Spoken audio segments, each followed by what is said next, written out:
नमस्कार। आज हम आपको एकादशी के विषय में बताना चाहते हैं।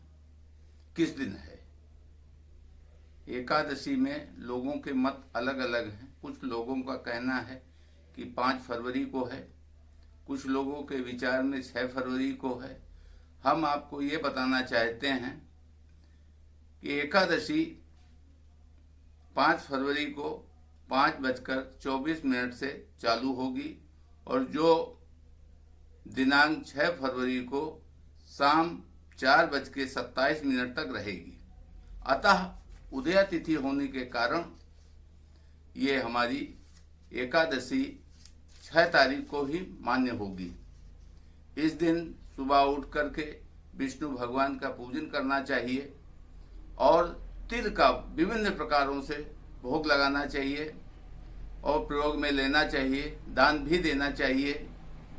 साथ ही दूसरे दिन 7 तारीख को सुबह 7:06 से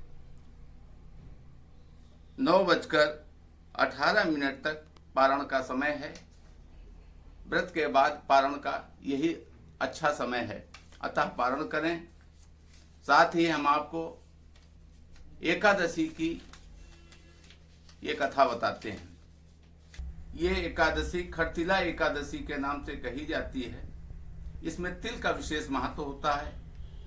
माघ कृष्ण पक्ष की इस एकादशी को तिल का भोग ही लगाना चाहिए। एक बार नारद मुनि भगवान विष्णु से पूछने लगे कि इस खट एकादशी का महत्व क्या है। इसकी एक कथा है। एक ब्राह्मण और एक ब्राह्मणी दोनों रहते थे, पूजन पाठ करते थे, एकादशी का व्रत रखते थे। ब्राह्मण की मृत्यु हो गई, ब्राह्मणी व्रत करती रही। उसके व्रत करने का ये हुआ कि एक दिन विष्णु भगवान स्वयं साधु के रूप में वहाँ उपस्थित हुए। ब्राह्मणी ने उनको दान स्वरूप मिट्टी का पिंड दान किया। भगवान विष्णु प्रसन्न हुए, उसको वैकुंठ की प्राप्ति हुई। ब्राह्मणी जब वैकुंठ पहुंची तो वहां उसने देखा कि मैं वैकुंठ पहुंच गई। एक झोपड़ी और एक पेड़ हमको मिला, वहां रहती। वो सोच रही है यहाँ न धन है न अन्न है। विष्णु भगवान की याद की। विष्णु भगवान एक साधु के रूप में वहां उपस्थित हुए। उन्होंने उनसे अन्न और धन की लालसा व्यक्त की।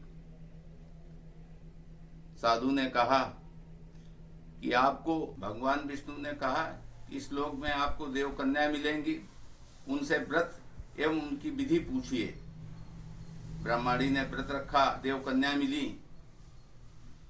उन्होंने बताया कि आप पूजन करें और इसमें खट तिल का प्रयोग करें। उन्होंने तिल का प्रयोग किया, इसलिए खरतिला के नाम से इसको कहा जाने लगा। बाद में कुछ दिनों बाद ब्राह्मणी धन धान्य से परिपूर्ण हो गई। जैसा सुख उसको मिला, अतः तिल का दान करना चाहिए और जिससे लोग धन धान्य से भरपूर होंगे। घर में लड़ाई झगड़े ये समाप्त होते हैं। खरतिला का यही महत्व है। ओम नमो नारायण।